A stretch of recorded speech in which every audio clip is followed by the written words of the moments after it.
वरनं बघताय की 50 मजली टॉवर आहे, पण खालचं नाही. काम करताना आम्हाला पर्सनली त्रास होतो. तिथं काहीतरी सांगितलं जातं. त्याच पद्धतीनं लोकांनी आपण जर वास्तूमध्ये आल्यानंतर हे जर प्रॉब्लेम चालू झाले तर ते वास्तू बघणं गरजेचं आहे. नक्की गरजेचं. नमस्कार मंडळी, जसं आपण गोलगप्पावरती नवीन नवीन सब्जेक्ट्स घेऊन येतोय आणि त्याच्या वेगवेगळ्या आपण व्यक्तींना बोलवून त्यांच्यावर छान अशा मनमोकळ्या गप्पा मारतोय आणि त्यातून नॉलेज मिळतोय. तर आजचा जो सब्जेक्ट आहे तो म्हणजे वास्तुशास्त्र. आणि आपल्याबरोबर वास्तुशास्त्रज्ञ योगेश कुलकर्णी हे आलेले आहेत आणि त्यांच्यावर एवढ्या छान गप्पा झालेल्या आहेत. ऍक्च्युली इनिशियल आपण बेसिक लेवलवरच्या गप्पा घेतलेल्या आहेत पहिल्या एपिसोडमध्ये.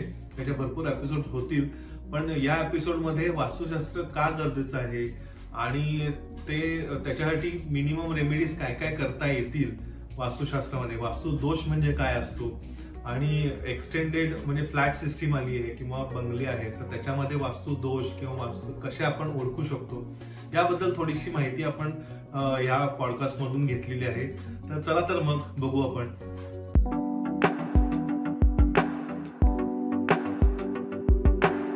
तर आजचा सब्जेक्ट खूप महत्वाचा आहे तसा. तर आपण ऍक्च्युली कसं आहे की मी मिरज दौरा केलेला आहे.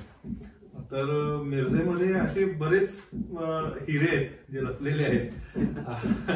त्याच्यातले हे एक आहे. तर वेगवेगळ्या क्षेत्रामध्ये असे पारंगत असे व्यक्तिमत्व आपल्याला भेटतात मिरजेमध्ये. तर आता ह्यांच्याकडे जर बघायचं झालं तर आम्ही एकाच शाळेमध्ये होतो, पण तेव्हा कधी संपर्क आला नाही. पण आता प्रोफेशन वाईज आपला झालेला आहे. बरोबर. तर आपण जाणून घेऊ त्यांच्याकडून. तर योगेश सर, कसं काय या फील्डमध्ये वास्तुशास्त्र हे? जसं सांगितलं की आपण शाळेत होतो, शाळेतनं आपण पुढे गेलो तसं एक धार्मिक पुस्तक वाचणं किंवा काय असतं बाबा हे, जसं एक तरुणपणात आपण प्रवेश करतानाचा एक जो मधला काळ असतो की बाबा काय करावं मुलांना लवकर समजत नाही. पण त्याच्या वयात मला वाटायला लागलं हे काय असतंय, बर मग ते ज्योतिषी काय असतंय. पण ते नंतर मला पुढे ते जरा समजेपर्यंत थोडं वाचेपर्यंत अरे हे काहीतरी वास्तुशास्त्र हा काहीतरी वेगळा विषय आहे बाबा. मग म्हणलं जरा आपण थोडस माहिती घ्यावी. मग जसं आपल्याला माहिती आहे की बाबा जशी पुस्तकं मिळतात, वाचनालय आहेत मिरजेत भरपूर, बरोबर, थोडस अभ्यास करत वाचत मग जरा थोडा त्यात इंटरेस्ट वाढत गेला. बरोबर. मग नंतर मग पुढे कामासाठी हा विषय थोडासा माझा बाजूला राहिला. मग त्यानंतर पुढे हेच काम करणारे आमचे एक जण मला मिरजेतलेच मिळाले. मग त्यांच्याबरोबर राहून मग मी त्यांना विचारणार इतके वर्ष कसं होतं, तो वाचत नुसतं होतो, डोक्यात आहे पण पुढं काहीच माहिती नाही. बरोबर. मग त्यांच्याबरोबर काम चालू केल्यावर मग त्यांना विचारायला लागलं हे असं का असते, हेच का असते. मग हे प्रश्नांची उत्तरं जशी जशी मिळायला लागली त्यातला इंटरेस्ट आणि वाढत गेला. मग ते प्रोफेशनली मग त्याला ग्रॅप केलं. तर वास्तुशास्त्र आता थोडक्यात काय की वास्तुशास्त्र याचं बेसिक एक डेफिनेशन द्यायची म्हटली तर काय देऊ शकता तुम्ही? वास्तुशास्त्र म्हणजे काय आहे, आता आपण जनरली घर बांधताना काय करतो, प्लॅन करतो, घर बांधतो, हा झालं घर झालं. पण मी तर म्हणेन वास्तुशास्त्र ही एक संस्कृती आहे. ओके. की बाबा घर आहे, बांधलेलं आहे, पण घरातल्या कुठल्या वस्तू कुठल्या बाजूला ठेवाव्या की जेणेकरून ठराविक वस्तूचा एक प्रभार असतो किंवा त्याला एक ऊर्जा असते वस्तूमध्ये. ऊर्जा म्हटल्यावर चांगली पण वाईट. पण जसं आपण बघतोय की बाबा एखादी ऊर्जा ठराविक ठिकाणी असल्यावर काही चांगली फळं देऊन जाते. फक्त आपल्याला काय करायचं, हे नाही हे या बाजूला ठेवायचं. काही वस्तूंच्या जागा ठरलेल्या आहेत त्याप्रमाणे ते ठेवलं की त्या ठिकाणची ऊर्जा आपल्याला योग्य पद्धतीने आपल्यासाठी कार्य करू शकतो, आपल्याला फायदा होऊ शकतो. नक्की बरोबर. तर हे म्हणजे वास्तुशास्त्र म्हणजे आपल्या प्रगतीसाठी आपण ज्या ठिकाणी राहतोय त्याचा पुरेपूर उपयोग आपल्याला ती वास्तूकडून करून घ्यायचा असेल आपल्या भरभराटीसाठी तर त्यासाठी जे शास्त्रशुद्ध पद्धतीनं काही अरेंजमेंट करणे, त्याचा अभ्यास आणि हे याचं सायन्स म्हणजे वास्तुशास्त्र. बरोबर आहे? बरोबर आहे. म्हणतानाच असं म्हणलेलं आहे, वास्तुशास्त्र म्हणलेलं आहे. आज आपण 2024 मध्ये आहोत. विज्ञानाने एवढी प्रगती केलेली आहे, तसं हे पण विज्ञान आहे, वास्तुविज्ञान. जसं आपण आता बघतोय की बाबा जुन्या काळात जसं होतं की बाबा राजे रजवाडे जे असायचे त्यांचे महाल, किंवा जसं आपण अजूनही ऐकतो की बाबा पुण्यातला जो शनिवार वाडा होता तिथं नंतर मस्तानी बाई आली. मस्तानी बाई आली. पुण्यात अजूनही गेलं की ऐकायला मिळतं की बाबा बाजीरावांची आणि मस्तानी बाईंची ताटातूट व्हावी यासाठी मस्तानी बाईंचा पण महाल एका विशिष्ट जागेत बांधलेला होता. बरोबर. इतकं हे वास्तू शास्त्र महत्वाचं आहे. मग आपण नंतर काय केलं की बाबा जसजसं लोकांच्या नोकऱ्या पगार वेतन मिळत गेली त्याप्रमाणे लोकांनी पटपट पटपट घरं बांधून घेतली. मग त्यानंतर मग जसे त्यांना काही त्रास व्हायला लागले.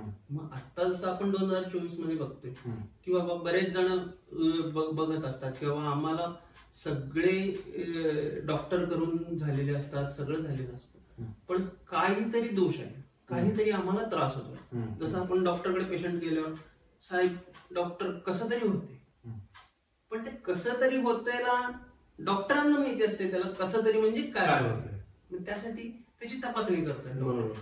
त्याप्रमाणेच वास्तू पण एक आहे की बाबा एखादी वास्तू जर असेल की त्याची तपासणी केली पाहिजे. आता बांधणी कशी आहे वास्तूची, कुठल्या बाजूला काय ठेवलेलं आहे किंवा दिशा कशा आहेत सगळ्या बाजूच्या, त्यात मध्ये पद असतात, पुढे बोलू पद असतात, त्यामध्ये जर योग्य वस्तू आली तर फायदा होतो. जसं मी मागच्या वेळेस आता सांगितलं. म्हणजे थोडक्यात आता तुम्ही आता जस्ट म्हटलं की शनिवार वाड्या व्यतिरिक्त एक दुसरा एक वाडा मस्तानीसाठी बांधण्यात आला का, तर पेशवा आणि बाजीराव आणि मस्तानीमध्ये चांगलं एक रिलेशन जे आहे ते घट्ट तयार व्हावं आणि पुढे ते कंटिन्यू राहावं. बरोबर ना? नाही, किंवा ह्याच्यासाठी नाही, ह्यांची ताटातूट व्हावी यासाठी. ओके, म्हणजे असं पण होतं, म्हणजे एनर्जी आहे आतलं राजकारण. ओके. तर ताटातूट व्हावी यासाठी त्यांनी ते बांधलं गेलं. म्हणजे ऊर्जा निगेटिव्ह पद्धतीनं युज होऊन त्या पद्धतीनं हे करता आलं. म्हणजे आता हे शास्त्र हे त्या काळात पण हे वास्तुशास्त्र मानलं जायचं, ह्याचा अर्थ याचं ओरिजिन कधी आहे? ओरिजिन जसं आहे, जसं आपल्याकडे जुने जे स्थापत्य शास्त्रज्ञ आहेत त्यांनी जसे आपले जे जुने वाडे वगैरे जे बांधलेले आहेत, ही भारतीय संस्कृतीचीच एक हे आहे, एक बाजू आहे. जसं आता आपण मोठमोठे 50-100 मधले टॉवर बघतो, पूर्वी टॉवर नसायचे, बैठी घर असायची. बरोबर. याच्या मागचं एक साधं सरळ एक सोप्या भाषेतच सांगायचं म्हणलं तर बाबा आपण घर बांधतो, घराला व्हेंटिलेशन असतं. बरोबर. चांगल्या पद्धतीनं व्हेंटिलेशन व्हावं जेणेकरून की बाबा घरची लोकांचं आरोग्य चांगलं राहील. बरोबर. एवढंच त्यामागं व्हेंटिलेशनमुळे ऑक्सिजन मिळणार आणि अगदी बरोबर, हवा खेळती राहील. बरोबर. हेच याच्या मागचं मेन उद्दिष्ट आहे. आता वास्तुशास्त्र याचं महत्व आधी होतच, पण मध्ये म्हणजे फ्लॅट संस्कृतीमुळे लोप पावत गेलं का, काय झालं? जसं आता मी मगाशी म्हटलं की बाबा जसं लोकांना वेतन मिळत गेली, चांगले पगार मिळत गेले, किंवा लोकसंख्या वाढायला गेली, शहरं व्हायला गेली, छोट्या गावांमध्ये लोक राहायचे बंद झाले, नोकऱ्या वगैरेसाठी मोठ्या गावांकडे जावं लागलं लोकांना. त्यामुळं एकावर एक जे मजल्याची संस्कृती आली त्यामध्ये वास्तुशास्त्र हे थोडस लोप पावत. म्हणजे असे एक हे आलेली, म्हणजे लोकांना नवीन तर काय माहितीच नव्हतं हे काय असतं, तर लोक बिल्डर देईल तसं घेत होते. बरोबर. पण नंतर पुण्यातल्या काही चांगल्या लोकांनी किंवा माझ्यासारखे जे अभ्यासक आहेत, तज्ञ आहेत, त्यांनी त्यामाग त्यांचे दिवस रात्र एक करून त्याचा गाढा अभ्यास करून यामध्ये पुन्हा यात नवसंजीवनी देण्याचं काम केलेलं आहे. ओके. त्यांचे मी शतशः आभार मानतो. ओके. आता हे वास्तुशास्त्र म्हणजे नेमकं काय असतं, म्हणजे लाभासाठी काय असे रेमेडीज असतात किंवा काय गोष्टी असायला पाहिजेत म्हणजे लोकांना त्याचा फायदा होईल? वास्तुशास्त्र म्हणजे काय आहे किंवा आपल्या घरात उजेड व्यवस्थित यावा, वारं व्यवस्थित यावं, जसं मी म्हणलं व्हेंटिलेशन, नुसतं असं किंवा दिवसा आता काय असतं फ्लॅट सिस्टीम मध्ये दिवसा लाईट लावून बसायला लागतं. बरोबर. पूर्वीच्या जरी जुने वाडे असले तरी आत लाईट लावायची गरज नसायची. आज दिवसा 12 वाजता दुपारी लाईट लावून आपण बसतो काही फ्लॅट्स मध्ये, ही परिस्थिती आहे. बरोबर.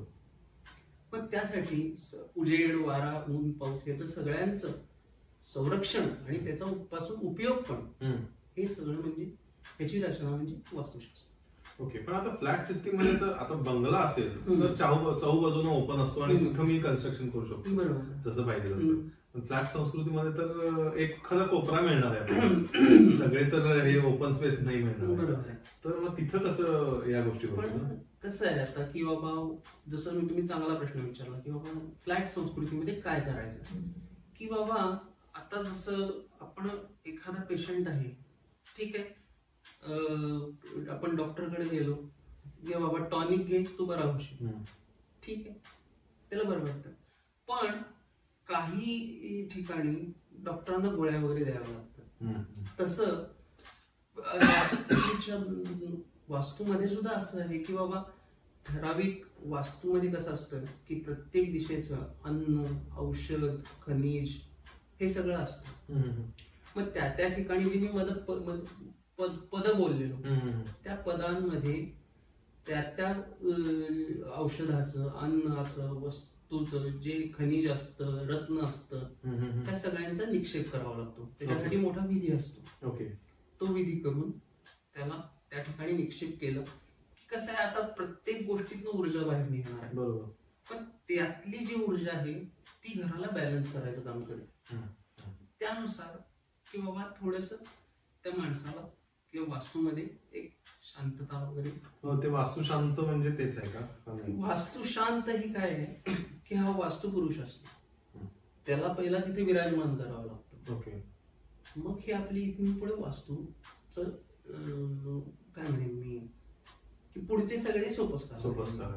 म्हणजे वास्तुशास्त्रासाठी म्हणजे आता तुम्ही म्हटलं की कुठला हे करायला लागतं, म्हणजे कुठला यज्ञ किंवा याग असा करायला लागतो का? नाही, तसं काही नाही. आजकाल कसं आहे, तुम्ही पण बॅलन्स कसं होणार, खनिज वगैरे सगळं. मग ते मध्ये पण कसं आहे की आज हे मी सांगितलं बाबा की बाबा असं असं करता येईल, त्यामध्ये सुद्धा प्रकार. जसं की बाबा आता तुम्ही खनिज म्हणा, रत्न म्हणा लागला की बाबा असं व्हायला लागलं की बाबा तुमचे चेहऱ्याचे रंग बदलायला लागले वाटलं मला. पण मी तर म्हणते की बाबा ठीक आहे, वास्तुशास्त्र आज नव्या लोकांनी अवलंबलं पाहिजे, प्रत्येकाला कसं जमणार. पण मी काय सांगितलं, अन्न, औषध, खनिज, रत्न, धातू यापैकी आपण काय करतो की बाबा जसं काम असेल, आता अन्न असेल, अन्न म्हणजे काय असतं की बाबा आपल्या घरात वापरणारी वरी वगैरे काही असतात, हा त्यातला एक प्रकार किंवा दुर्वा असतात, हे आपल्याला सहजगत्या मिळू शकतात. आघाडा असतो, मिळू शकतो. चंदन पावडर असतं, मिळू शकतो. अत्तर असतं, मिळू शकतो. ह्या आपल्या खिशाला परवडणाऱ्या वस्तू बरोबर, त्याच्यापासून आपण सुरुवात करू शकतो. ओके. सुरुवात करू शकतो. ठीक आहे बाबा, त्या ठिकाणी ते जर त्याचं आपण निक्षेप केला किंवा ऍटलिस्ट तुम्ही एक करून बघा पहिलं. निक्षेप म्हणजे कसं असतं की आपला फ्लोर जो असतो त्याला ठराविक पदामध्ये तो त्यासाठी पूर्ण घराचं मोजमाप करावं लागतं. त्या ठिकाणी जो पॉइंट येईल तिथे थोडी त्याकडची फरशी काढून तिथं खाली निक्षेप करायचा. ओके. म्हणजे मराठीत सरळ सांगायचं म्हटलं तर पूर्ण वास्तू पुरुष जसं आपण पूर्ण जातो आग्नेय का तिथं जे आहे तशा पद्धतीनं ह्या सगळ्या खनिज, अन्न आणि ह्या गोष्टी द्रव्य निक्षेप करायचे पुरायच्या. त्यापासून घराला म्हणजे सगळं फोडाफोडी करण्यापेक्षा हे एक सिंपल हे आहे, रेमेडी आहे. काय कसं असतं की बाबा वास्तूवर विश्वास नाही माझा, अशी पण आज लोक आहे दोन्ही प्रकारची. बरं बाबा तुला नाही ना, तुला त्रास पण होतोय पण मला इंजेक्शन घ्यायचं नाही. म्हणजे थोडक्यात एखाद्या गोष्टीमध्ये आपण राहायला गेल्यानंतर मला त्रास व्हायला लागलाय, आधी हे होत नव्हतं. हे असे पेशंट्स येतात, असे पेशंट्स येतात की बाबा आता मी इथं आलोय, माझा आता हा प्रॉब्लेम व्हायला लागलाय. ते वास्तव काय आहे का, हे प्रश्न लोकांच्या येतात आणि मग ते तुमच्याकडे अप्रोच होतील. कसं असतंय की बाबा पूर्वीच्या काळी, आता नगर संस्कृती, नगर रचना हे विभाग आता वाढत आहेत, त्याप्रमाणे शहरं नवीन नवीन बसवली जात आहेत. पूर्वीच्या काळी छोटी गावं असायची, त्यामुळे कसं आहे ठराविक जवळचा एरिया पार केला गावातनं किंवा मोकळी शेती असायची, बरोबर, वेस असायची. त्यामुळे काय आहे, त्या जागांवर आता मोठमोठे बंगले, इमारती बांधल्या जायला लागल्या. बरोबर. मग त्याच्या खाली काय आहे हे आपल्याला पण माहिती नाही ना. बरोबर, पॉइंट आहे की बाबा आज तुम्ही वरनं बघताय की 50 मजली टॉवर आहे, पण खालचं काय.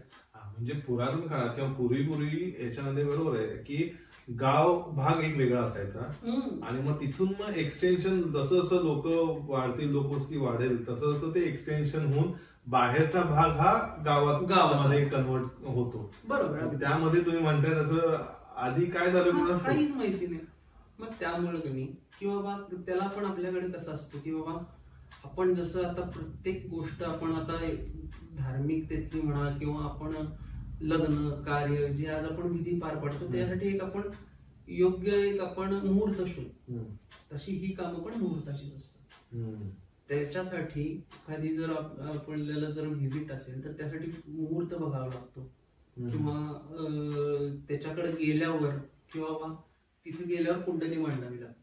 जशी आपली जन्माची कुंडली असते किंवा आपला जन्म ज्या वेळेला झालाय त्याच्यावर आपल्या आयुष्याची कुंडली असते, बरोबर, तसं तिला वेळेची कुंडली म्हणतात.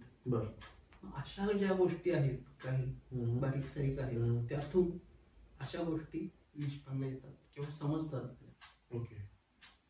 आता थोडक्यात कसं आहे की म्हणजे खालती कोणतरी पुरलं गेलं, थोडक्यात सांगितलं म्हणजे पुरलं गेलं असेल, मग त्यामुळे पण तो त्रास आपल्या त्या वास्तूमध्ये तो येऊन आपल्याला तो त्रास देऊ शकतो, म्हणजे त्यांना मुक्ती नाही. थोडक्यात असं आहे ना. हे कसं आहे, हे जे सगळे आहेत हे त्रास होणं वगैरे ही शक्ती आहे, शक्ती चांगल्या वाईट दोन्ही शक्ती. त्यामुळे अनुभव पण असे आहेत की बाबा काही ठिकाणी आम्हाला काम करताना आम्हाला पर्सनली त्रास होतो. म्हणजे आता जर आम्हाला पूर्वी जसं जसं त्यामध्ये आपण उतरेल त्याला साधना पण फार महत्वाची आहे. नुसतं बाबा मी करतो, व्हिजिट करतो, फिया मिळवतो, आजकालच्या लोकांसारखं तसं नाही चालत. म्हणजे जरा आपण एखाद्या घरी गेलो, एखाद्याचं पापक्षालन किंवा असं म्हणेन मी थोडं, पण एखाद्याला आपण आजारातून मुक्त करायचं, पण तेवढी आपली सिद्धी पाहिजे. बरोबर. त्यासाठी पण तेवढं स्वतःच आचरण तसं पाहिजे.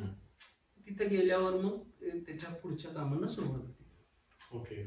मग थोडक्यात काय की औषधं घेऊन पण मला एखाद्या ह्याच्यातून बरं होत नाही आहे, अशा स्टेजला दुसऱ्या काही ऑप्शन्स आहेत का? म्हणजे जसं आपण भविष्याकडे जातो आणि तिथं काहीतरी सांगितलं जातं, त्याच पद्धतीनं लोकांनी आपण जर वास्तूमध्ये आल्यानंतर जे जर प्रॉब्लेम चालू झाले तर ते वास्तू बघणं गरजेचं आहे. नक्की गरजेचं. त्यासाठी मग असे आपल्याकडे बऱ्याच ठिकाणी हे वास्तुशास्त्रावरती अभ्यासक जे आहेत ते आहेत. म्हणजे फक्त असं नाहीये की बाबा आग्नेयेकडे म्हणजे किचन कुठं आहे, म्हणजे कुठल्या दिशेला आहे, म्हणजे पाणी कुठं हवं, आग कुठं हवी, ह्या बरोबरच म्हणजे जनरली म्हणतात ना की लोक की ठीक आहे पूर्वेकडे अशा गोष्टी आहेत, पूर्व पश्चिम आम्ही देवघर आहे, अशा पद्धतीने थापठोक हे करतात. पण ह्या पण गोष्टी आहेत की ज्या डीप लेवल मध्ये इम्पॅक्ट करू शकतात. तर मग आता थोडक्यात आता हे झालं किंवा डीप लेवल, पण आता ठोक म्हणजे एक मिनिमम रिक्वायरमेंट जर आपण समजून घ्यायची म्हटली की जसं मग अशी सांगितलं की व्हेंटिलेशन महत्वाचं आहे, ते एक वास्तुशास्त्राचा एक भाग आहे. तर ऍटलिस्ट मिनिमम लेवलवरती जर रिक्वायरमेंट वास्तुशास्त्र प्रमाणे जर असेल करायची असेल तर आपल्या व्ह्युअर्सना काय सांगाल की कुठल्या दिशेला ऍटलिस्ट हे असलं पाहिजे आणि का? म्हणजे ते म्हटले ना पाणी तत्व, अग्नी तत्व, प्रत्येक दिशेचं एक तत्व तर ते तुम्ही समजून द्याल का? जसं की आपण म्हणतो आजकाल कसं झालंय, घर बांधायचं प्रमाण वाढलेलं आहे. त्यामुळे तुम्ही जसं पहिल्यांदा जागा बघताना चौकोनी जागा असावी शक्यतो. ओके. शक्यतो चौकोनी असावी. त्यानंतर जेव्हा आपण घर बांधणार आहोत ते पूर्व दिशेला तोंड करून किंवा उत्तर दिशेला तोंड करून असावं. पूर्व किंवा उत्तर दिशेला तोंड करून असावं. बरं. किंवा जर आपण पूर्व दिशेला तोंड करून बांधलं किंवा आपण म्हणजे आतून आपण पूर्वेकडे बघितलं पाहिजे का आतून उत्तरेकडे असं आपण घरातून बाहेर पडताना समोर पूर्व दिशा अशा पद्धतीने किंवा घरातून बाहेर पडताना आपल्याकडे उत्तर दिशा ओके असं आहे किंवा असं त्याच्यात पण जर्निंग होऊ शकतं ना. नक्की नक्की. त्यानंतर मग जेव्हा आपण पूर्व दिशा ही उत्तर दिशा ही जी आहे ती त्यामधनं आपल्याला वारं फिरत राहिलं पाहिजे, उजेड आला पाहिजे. म्हणजे उजेड आणि वाऱ्यासाठी आपल्याला काय करायला पाहिजे, खिडक्या दरवाजे. म्हणजे अर्थातच आलं की बाबा या बाजूला खिडक्या दरवाजे जास्त मोठे असावे. जास्त मोठे इन द सेन्स तुलनेनं इतर दोन दिशांच्या. आता 4 दिशांचा आपण विचार करतो. बरोबर. जसं आपण मग या 2 दिशा झाल्या तसं आता दक्षिण आहे, पश्चिम आहे. आता मी यावर एक थोडस तुम्हाला हे सांगतो की बाबा आता पूर्व दिशेकडे आपण तोंड केलं, सकाळची वेळ आहे, 7 वाजलेत 8 वाजलेत, सूर्य हळूहळू वरती येतो, डोक्यावर चढायला. मग आपल्याला आग्नेयमध्येच का किचन सांगितलंय? जसं की बाबा सूर्य हळूहळू उष्ण होत जातो, त्यामुळे आपण जे सकाळी स्वयंपाक करायला लागतो त्यामुळं सूर्याची जी किरण आहेत किंवा म्हणजे जेणेकरून तुमच्या किचन मध्ये येणारी जी सूर्यकिरण आहेत जेणेकरून आपला गॅस चांगला पेटावा किंवा तिथं गरम जास्त व्हावं, जेणेकरून लवकर अन्न शिजेल. बरोबर. आणि जंतू फ्रेश एअर असेल जसं की त्यामध्ये लवकर अन्न शिजतं, लवकर एक गरम व्हायला लागतं सकाळी. मग जसं मग 12 वाजतात, अगदी तापतो सूर्य. मग इथे सांगितलंय की बाबा तुम्ही नैऋत्यमध्ये किंवा दक्षिण पश्चिम जे आहे त्यामध्ये तुम्ही हे घेऊन आला की किचन घेऊन आला. कारण का किंवा जसा सूर्य 12 नंतर हळूहळू कमी होत जातो, तीव्रता कमी मावळताना तीव्रता थोडी कमी होते, तेव्हा काय होतं संध्याकाळी किंवा मावळताना त्याच्यामधून अतिनील किरणही प्रसारित होत असतात. तिथं जर आपलं किचन असेल, सगळे आपले स्वयंपाकाचं अन्न वगैरे तिथं आपण ठेवत असू तर त्याच्यावर ते परिणामकारक होतं. त्यामुळे त्याचे अपाय पुन्हा आपल्याला म्हणजे एकंदर आता पुन्हा एक तुम्हाला एका शब्दात वास्तुशास्त्र सांगतो, काय केल्यानं काय होतं ते टाळण्यासाठी हे वास्तुशास्त्र. ओके. मग आपण जर तशा प्रकारातलं अन्न जर खाल्लं आपल्या शरीरावर चांगले परिणाम होणार आहेत का? मग आता शरीर म्हणजे आपण आणि कसं असतं की बाबा आपण जे खातो त्याप्रमाणे वागतो. जे खातो चांगलं खाल्लं चांगलं वागणार, तसं त्याचा आपल्या वागण्यावर आपल्या शरीरावर परिणाम होतो. मग तसा आपल्यावर झालेला परिणाम हा आपल्या बाजूच्या घटकांवर होत असतो. मग त्याचे त्रास किंवा चांगले फायदे हे आपल्याला होत असतात. आता ऑलरेडी त्या ह्याला नैऋत्य याच्या दिशेला जर किचन वगैरे असेल तर तो काय कसा आहे, हार्ड अर्न मनी देऊन आपण पैसे हे फ्लॅट्स वगैरे विकत घेतले खूप महाग असे, आणि त्यावेळी जर असं कळलं की अरे आपलं किचनच हे चुकीच्या दिशेने आणि फ्लॅट सिस्टीम मध्ये असेल आपण तर ते काही चेंज करता येणार नाही ऑब्व्हियसली. मग त्याच्यासाठी रेमेडीज आहेत का? रेमेडीज या आहेत, तुमचं किचन असू दे त्याच्यासाठी रेमेडीज आहेत. पण कसं आहे किंवा एखाद्याची प्रकृतीच ठणठणीत आहे आणि एखाद्याला गोळ्या औषधं चालतात, या दोन्ही परिस्थितींमध्ये फरक आहे. बरोबर. पण असं नाही की बाबा आजकाल लोक काय आहे स्वतःची प्रकृती ठेवण्यासाठी ऑपरेशन पण करून घ्यायला तयार आहे.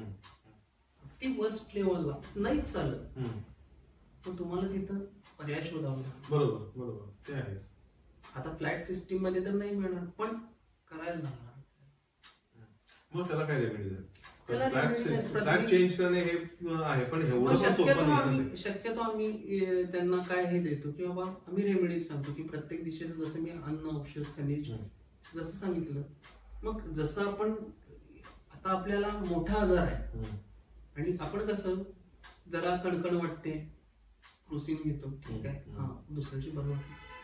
सारखंच ताप यायला लागलं तर आपण दररोज क्रोसिन खात नाही, बरोबर. मग त्यासाठी आपण डॉक्टरकडे जातो. डॉक्टरांच्या वेगळ्या हायर अँटीबायोटिक गोळ्या असतात, बरोबर.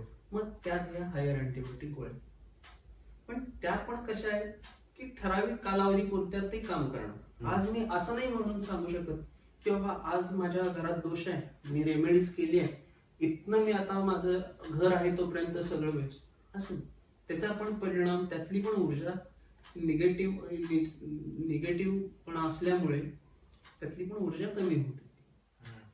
हे रेमेडी म्हणजे नेमकं काय करता तुम्ही? रेमेडी म्हणजे जसं मी पुन्हा सांगतो की प्रत्येक दिशेचं अन्न, औषध, रत्न, धातू हे जे आहे त्या त्या दिशेला तिथे निक्षेप करणं म्हणजे बॅलन्स केला जातो. की बाबा एखादी ऊर्जा आपल्याकडे जास्त जर मोठा जर एक हे असेल, एक काय म्हणेन मी त्याला, एक तुमच्याकडे जर मोठा एक दोष असेल, महादोष म्हणतो आम्ही, महादोष जर असेल त्याला ती रेमेडी केली जाते. पण त्याची जी आहे ती एक ठराविक वर्षांपुरती त्याची इंटेन्सिटी किंवा ते काम ते असेल तिथं, ते काय विघटन होत नाही, वितळत नाही, कुठे जमिनीत हरवत नाही, ते असं. पण त्याची पॉवर ताकद कमी झाली असते.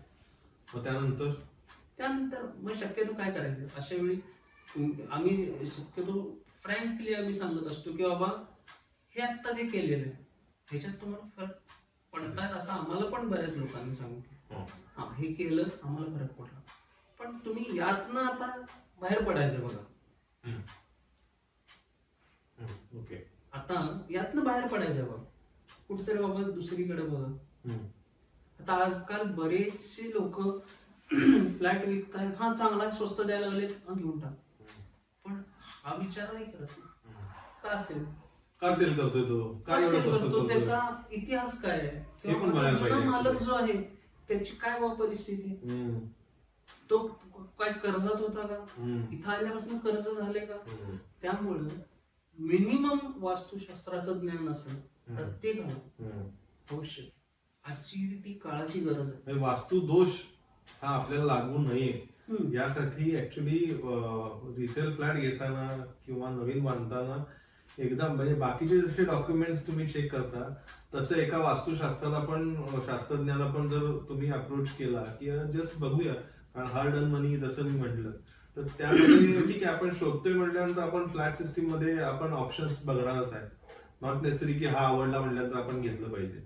तर त्यामध्ये जसं सर्च रिपोर्ट वगैरे आपण करतो तर त्या पद्धतीनं वास्तू कशी आहे, शास्त्रज्ञ तुम्ही हायर करून अपॉइंट करून त्याप्रमाणे त्याच्या सल्ल्यानुसार आहे की नाही. कारण कसं आहे, फ्लॅट हा तेव्हा आपली नीड असते, त्यामुळे सगळेच फ्लॅट आपल्याला चांगले वाटतात नक्की, हा आपण अट्रॅक्ट होतो, पण नॉट नेसेसरी की फ्युचर मध्ये त्याचा तो फायदा होईलच. त्यामुळे जसं सोसायटी, अपार्टमेंट या गोष्टीसाठी आपण फ्युचर मध्ये काही प्रॉब्लेम नकोत म्हणून आपण जे सर्च रिपोर्ट वगैरे करतो, तसंच फ्युचर मध्ये अशा काही वास्तू दोष लागू नयेत यासाठी म्हणून वास्तुशास्त्रज्ञांचा एक सल्ला हे पण आता क्रमपात्र झालेला आहे. करावं. कसं असतं, पुढचे हे टाळण्यासाठी, धोके टाळण्यासाठी बरोबर आज आपण प्रिकॉशन घेतलेली बरी. बरोबर.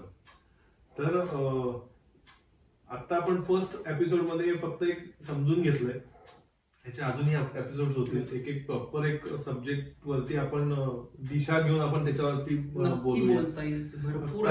फक्त आपण इंट्रोडक्शन घेतलं की वास्तुशास्त्र का गरजेचं आहे, वास्तुशास्त्रामध्ये छोट्या छोट्या रेमेडीज सांगितलेल्या आहेत जस्ट इंट्रोड्यूस करण्यासाठी, आणि व्हेंटिलेशन वगैरे ह्या बेसिक गोष्टी पण त्यांनी आपल्याला सांगितल्या की काय असावं. तर ह्या मिनिमम गोष्टी आहेत.